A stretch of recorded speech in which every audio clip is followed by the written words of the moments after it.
Olá, boa tarde. Meu nome é Luísa, na de Impactos Ambientais. Vou apresentar juntamente com a minha colega Júlia Mendes e com a minha colega Isadora Figueiredo um estudo de impacto ambiental do Parque Eólico e Subestação Concentradora Urupema.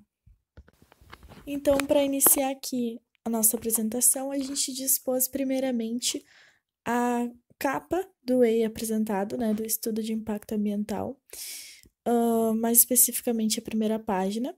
Vocês podem ver um pouquinho das informações sobre os empreendedores, bem como a empresa responsável, que foi a Análise Engenharia.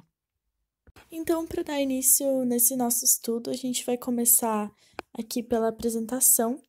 A gente vai falar um pouquinho sobre esse empreendimento eólico de Urupema 1, 2, 3 e 4. Então, esse estudo de impacto ambiental ele vai atender a legislação ambiental vigente como condicionante da Fátima para o licenciamento do empreendimento eólico desses 4 citados aqui. Também vão ser levados em consideração seus aerogeradores, sua central de operação, a subestação concentradora e pontos de partida das linhas de transmissão. O projeto vai ser implantado nas cidades de Urupema e Urubici, em Santa Catarina, e todo esse projeto está sendo elaborado pela Ambientalis Engenharia, assim como eu falei anteriormente. O estudo está baseado em dados secundários, pesquisas realizadas, expedições de campo e estudo integrado dos aspectos e impactos diretos e indiretos. Foram levadas em consideração a caracterização física, biótica e antrópica da área em questão. O objetivo desse estudo, então, foi considerar os objetos nacionais de incentivo à valorização das energias renováveis, né, no Brasil, e de condicionar o empreendedor ao cumprimento das medidas mitigadoras dos impactos ambientais identificados, além dos programas ambientais também. A gente sabe que no Brasil, né, tem havido uma redução da oferta de energia e também a projeção de um aumento no consumo. E isso só mostra cada vez mais a necessidade de se obter eletricidade a partir de fontes alternativas, dentre as quais a gente tem a eólica, que é justamente o objeto de estudo desse nosso trabalho. E os projetos eólicos, eles têm trazido grandes avanços nas questões sociais em relação a, por exemplo, a posse de terras onde vai se localizar o empreendimento. Porque diferente de uma usina hidrelétrica, por exemplo, que vai trabalhar com desapropriação, enfim, as terras das energias eólicas vão ser arrendadas dos seus proprietários. Então, a gente tem uma relação que se sustenta entre os empreendedores e os proprietários das terras onde vai se estabelecer o empreendimento, mostrando assim uma maior atenção, né, nessa questão socioambiental. Sobre a identificação do empreendimento, a gente vai entrar aqui na questão de como é dividido, né, esse empreendimento. Então, por questões de gestão administrativa mesmo, o empreendimento de Urupema ele vai ser dividido em Urupema 1, 2, 3 e 4, de modo que esses estudos realizados vão ser integrados, ou seja, vai ser considerada a área de impacto direto e indireto como um todo. Razão pela qual o objeto de estudo vai ser a área total, independente de como administrativamente os parques vão ser geridos. Vocês podem observar também uma curiosidade interessante, que ali todos os endereços são o mesmo e só muda a numeração da sala. Em relação à localização geográfica, né, mais especificamente, a gente tem aqui um mapa apresentado, como vocês podem ver, ele foi retirado do Google Earth. E a gente tem aqui os parques eólicos Urupema 1, 2, 3 e 4. Está retratado na imagem também os valores de latitude e longitude.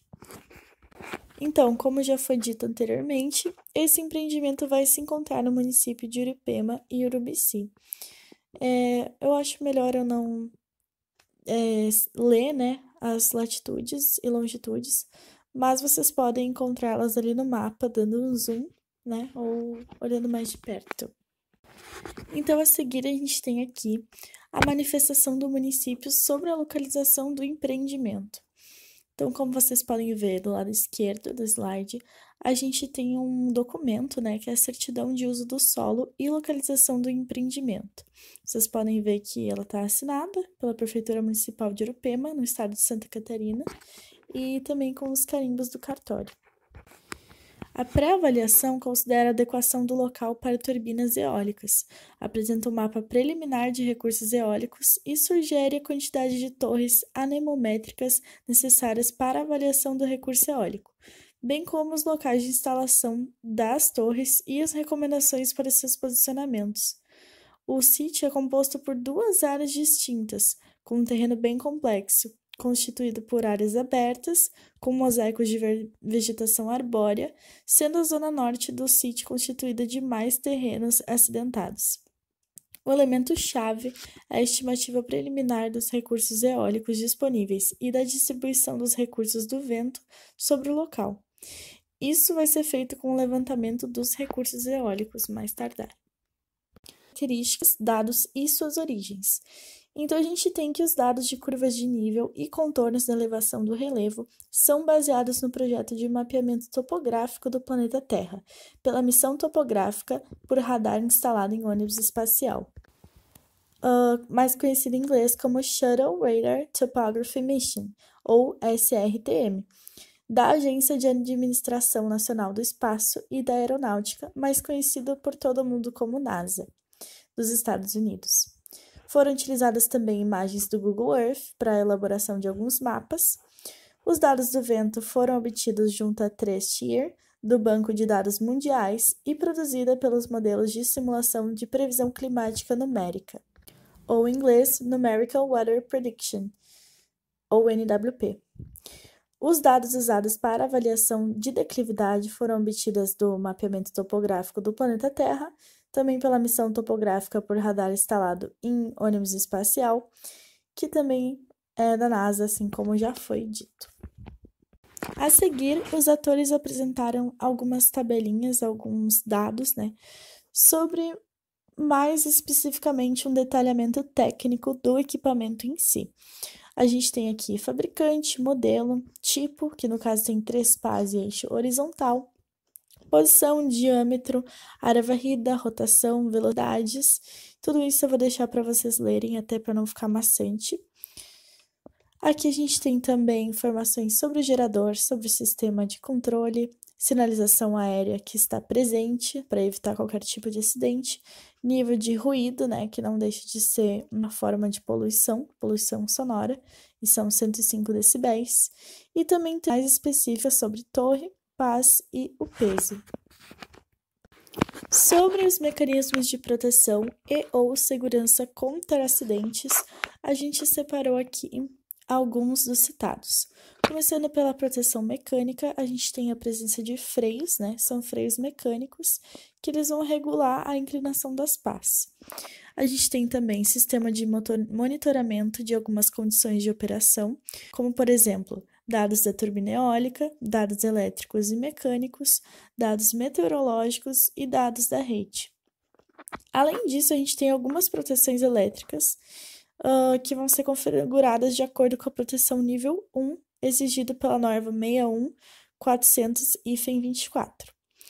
Por exemplo, a proteção das pás, o aterramento, o arranjo que vai contar com usinas eólicas, com o número de torres a ser definida. Cada torre vai ter um conjunto de gerador, que ele vai conter as proteções e um sistema de supervisão necessário ao seu bom funcionamento.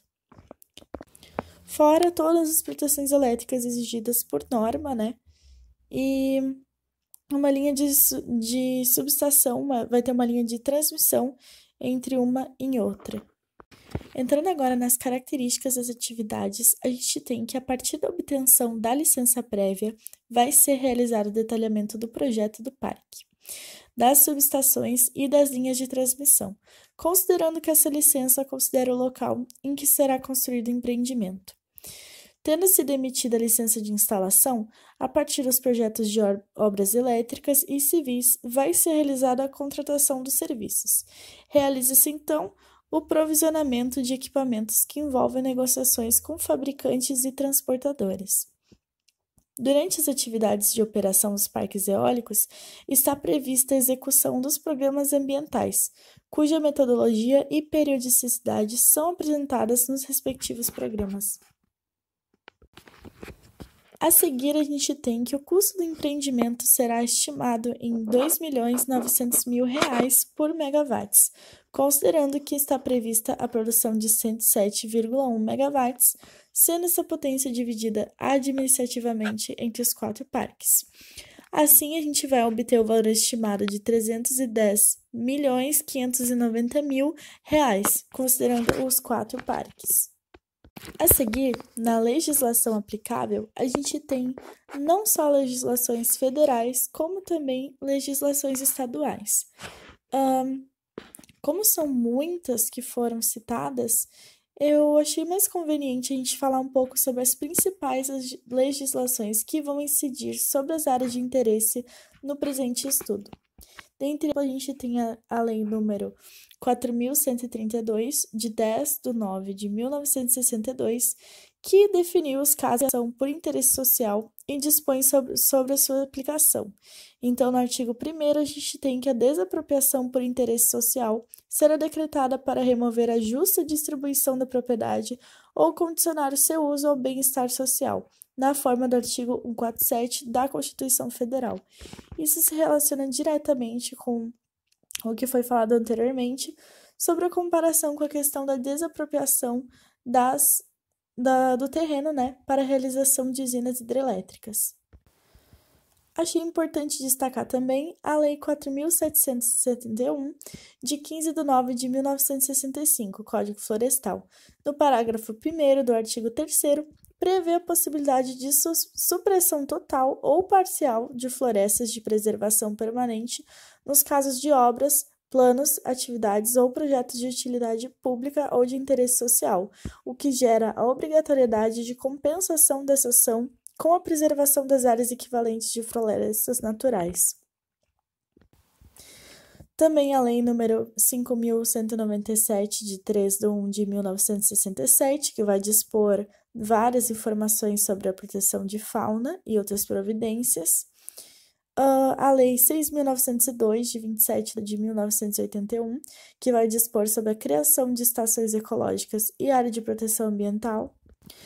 A Resolução CONAMA número 004, de 10/9/85, que estabelece as definições e conceitos sobre reservas ecológicas.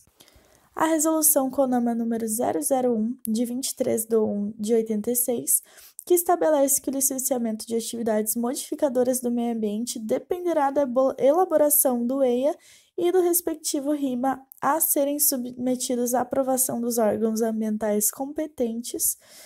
Também do CONAMA, agora número 006, do 24/1/86, que estabelece os modelos de publicações de pedidos de licenciamento, em qualquer uma de suas modalidades, sua renovação e respectiva concessão de licença. Foram levadas em considerações várias outras resoluções do CONAMA e também várias outras leis da Constituição Brasileira, de 1988. Porém, novamente, como eu já havia dito, eu resolvi destacar apenas as mais importantes. Levando em consideração, então, que essas eram as legislações federais, agora a gente vai falar um pouquinho sobre as legislações estaduais. Então, um bom exemplo para se começar é a Lei número 14.675, de 13/4/2009, que institui o Código Estadual do Meio Ambiente e estabelece outras providências. Além disso, a gente tem também a Resolução do CONSEMA número 01/2006, de 6/5/2011, que habilita o município para a realização do licenciamento ambiental das atividades de impacto local. Foram utilizadas algumas instruções normativas também da Fátima. Eu vou citar primeiro todas e depois vou explicar um pouquinho.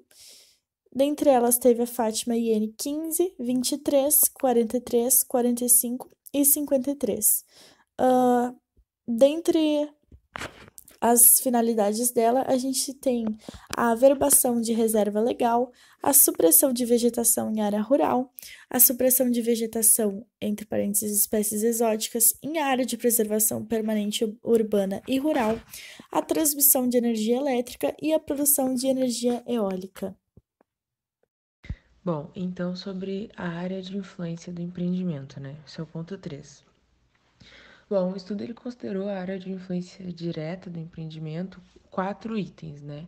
Que é toda a área de poligonal onde estarão contidos, então, os aerogeradores, né? Considerou também como influência direta, área de influência direta do empreendimento, a subestação concentradora, os pontos de partidas das linhas de transmissão e também a central, né? Onde vai a central que existe de comando das operações. Pode passar o slide. Então, outro ponto, né, que o artigo que o estudo cita, então, é a parte indireta da área de influência do empreendimento, que é no caso a bacia hidrográfica. E essa bacia é importante citar, né, que ela é denominada, vinculada, né, à bacia hidrográfica do Planalto de Lages. E Urapema possui como principal recurso hídrico o rio Canoas. No caso, a cidade de Urubici possui o principal recurso hídrico, é chamado de rio Canoas. Aqui ao lado uma imagem meramente ilustrativa, né, dessa bacia hidrográfica. Pode passar.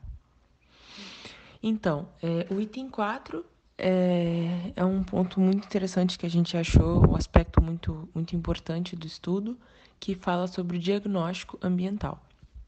Então, ele separa, né, em três meios diferentes. São o meio físico, que possui características do clima, solos, relevos, geologia, geomorfologia, hidrografia, uso do solo e vegetação.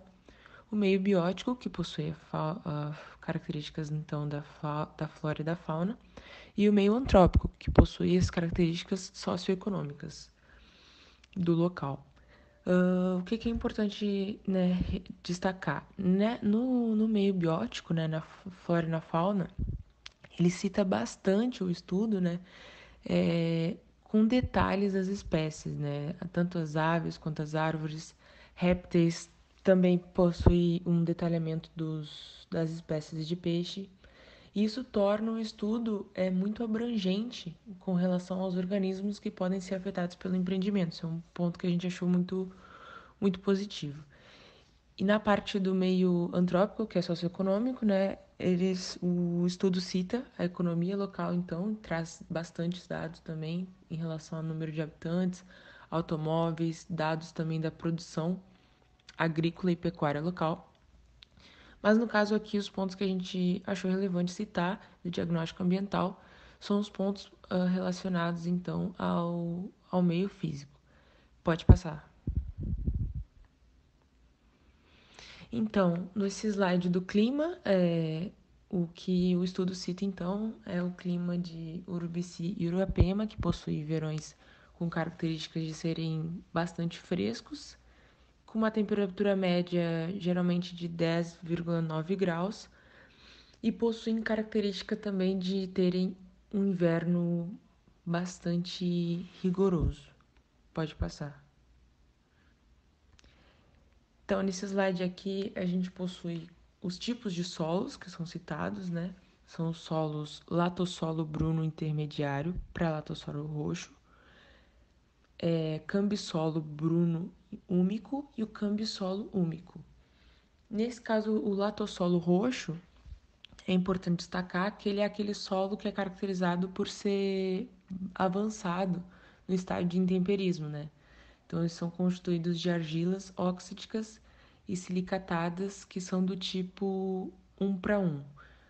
Os solos, né, um ponto que é muito importante no estudo ambiental, no estudo de impacto ambiental, né, estudo do solo, apesar de ser um empreendimento, então, que não tem essa característica de afetar de forma direta, né, o solo. Outro ponto importante, pode passar, que o estudo cita, então, é o relevo, geologia e geomorfologia. Apresenta, então, as características desse relevo, que é um dos com maior cobertura territorial do sul do Brasil. Possui um perfil litológico bem diversificado, que é condicionando as características geomorfológicas que são presentes, então, nesse empreendimento. E tem, então, tem a divisão em dois tipos de formações rojosas, as ácidas e as básicas.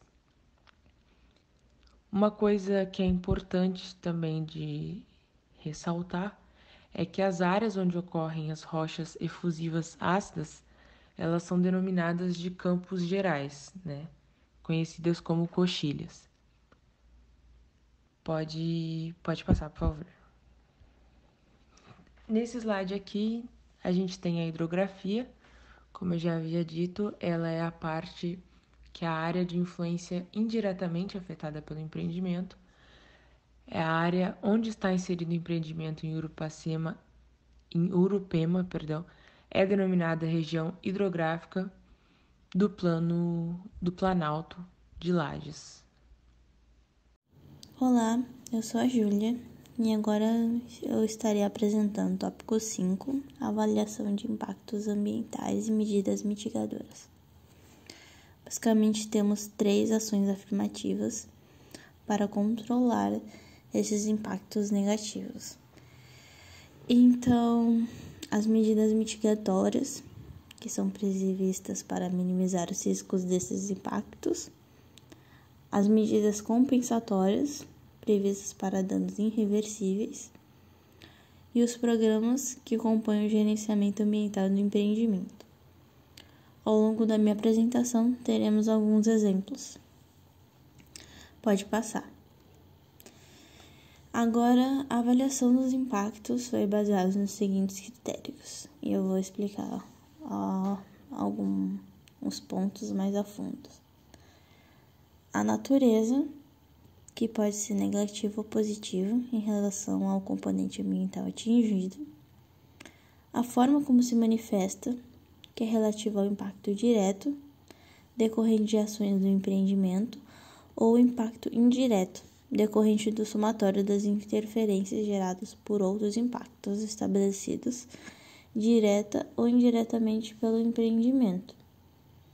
A duração, que classifica o impacto de acordo com as características de persistência, que o tempo se manifesta permanente, quando se mantém indefinidamente, temporário, quando cessa os seus efeitos após um tempo, ou pode ser cíclico, que reaparece de tempos em tempos.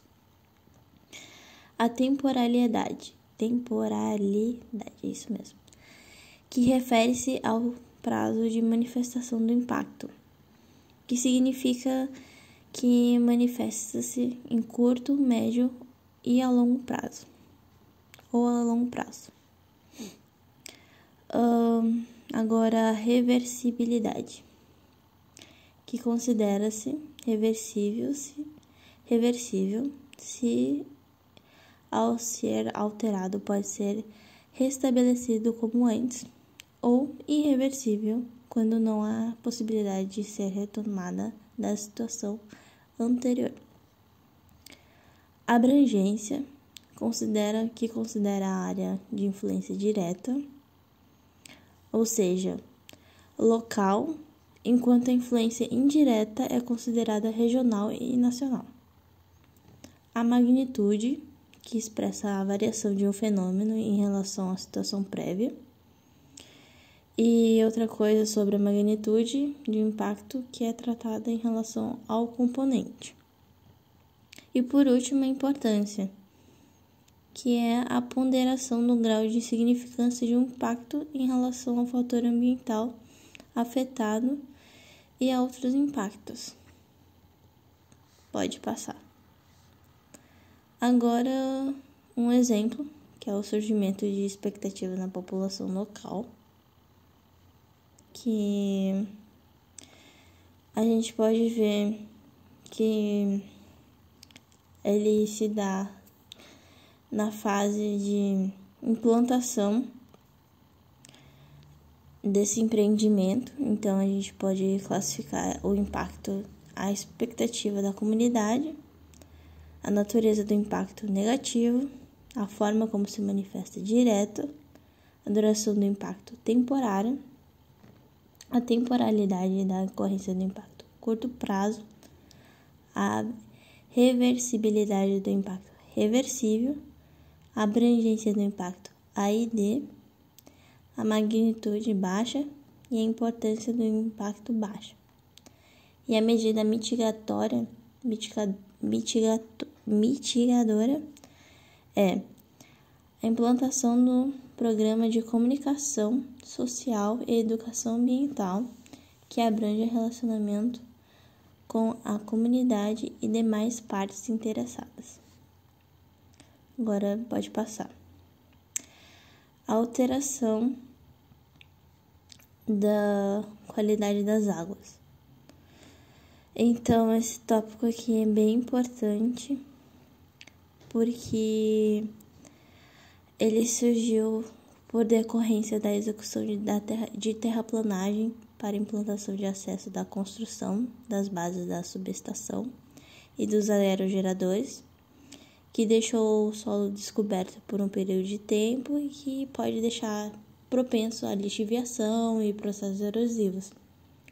E todo esse processo contribui para o aumento da turbidez dos corpos d'água devido ao carregamento de sedimento. Então, o tipo de impacto é a alteração da qualidade das águas, a natureza do impacto negativo, a forma como se manifesta direta, duração do impacto temporário, temporalidade da ocorrência do impacto curto prazo, a reversibilidade do impacto reversível, a abrangência do impacto AID, a magnitude baixa e a importância do impacto baixa. E a medida mitigadora é a utilização de técnicas construtivas que permitam uma compactação do material de maneira a assegurar a sua estabilidade, evitando processos de lixiviação e erosão. Utilização de normas construtivas legais no caso de necessidade de utilização de água superficial ou subterrânea para o abastecimento do empreendimento, em qualquer uma das suas fases. Garantia da inclusão dessas medidas no programa de supervisão ambiental. E agora, a alteração da paisagem local. O tipo de impacto, alteração da paisagem local, natureza do impacto negativo, com se manifesta direta, duração do impacto permanente, temporalidade da ocorrência do impacto a longo prazo, reversibilidade do impacto irreversível, abrangência do impacto AID, magnitude baixa, importância do impacto média. A medida mitigadora, implantar programa de comunicação social e educação patrimonial, onde a presença dos aerogeradores possa ser considerado um aspecto turístico relevante. Sendo assim, agora podemos passar para o próximo slide, próximo tópico 6, programas ambientais e monitoramentos. Então, basicamente, esse textão aí, ele fala que os planos e programas ambientais visam assegurar a qualidade ambiental da área de influência do empreendimento e serão executados por uma equipe técnica habilitada que encaminhará os relatórios detalhados ao órgão de controle ambiental, o FATMA, para o devido encaminhamento. A execução dos programas será feita nas fases de instalação e operação do empreendimento. Os programas ambientais serão executados das formas integradas nos parques eólicos e suas instalações como linhas de transmissão e subestações. E agora eu vou citar algumas das descrições das atividades que foram citadas, que são impedir a obstruções de nascente, entulhamento de drenagens, Garantir que os aterros de bota fora sejam construídos respeitando a topografia original do terreno, de forma a preservar a continuidade da paisagem. Ao fim da deposição, os aterros devem ser incorporados ao relevo e revegetado. Executar o tipo de escavação de forma apropriada a fim de evitar o deslizamento ou espalhamento de materiais escavados, entre outras ações que foram descritas no EIA. Pode passar, por favor. E por fim, a empresa ainda consta com os programas de comunicação social e educação ambiental, que tem como objetivo o estabelecimento de uma corrente de informações sobre o empreendedor e a comunidade afetada pelo empreendimento, programa de minimização e gerenciamento de resíduos sólidos, que significa que as empreiteiras deverão promover a coleta periódica dos resíduos e seu encaminhamento para um destino final, de acordo com sua classificação, além dos resíduos infláveis, reativos, oleosos, orgânicos persistentes ou que contenham líquidos livres, atendendo às especificações legais e às normas ABNT. Programa de recuperação de área degradada, que os principais procedimentos seriam adotados na